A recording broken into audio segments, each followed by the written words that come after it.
Assalomu alaykum Muzaffar Abduqaniyevich. Men Uychelon Instagram, Telegram kanali admini Umarxonman. Muhtaram prezidentimiz juda ham katta sportga e'tibor qaratyaptilar. O'zingiz ham sportga qiziqasizmi?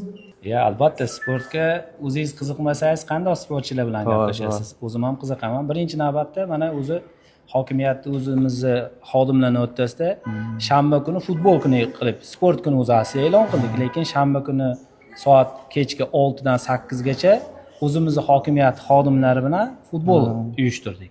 Undan tashqari men o'zim haftada bir kun, oldin 2 kunida o'zining ishi yuzasidan bir kun suzish sportiga borib turaman.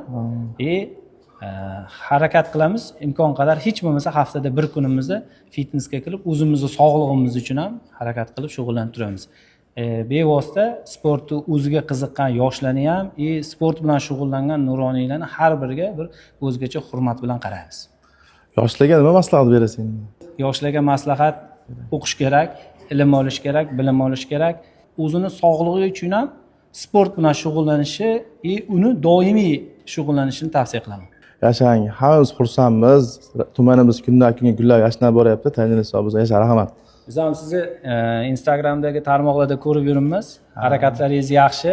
Ommaviy axborot vositalariga tayyormiz. Aholimiz uchun nima qulay shart-sharoitlar yaratishga takliflar bo'lsa, hurmatli prezidentimiz barcha mablag'larni ajratib berganlar, bevosita qo'llab-quvvatlashga tayyormiz. Xo'p, yashang.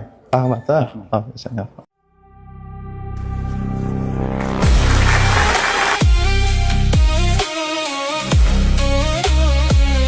Sport nafaqat musobaqa, balki sog'lom turmush tarzi.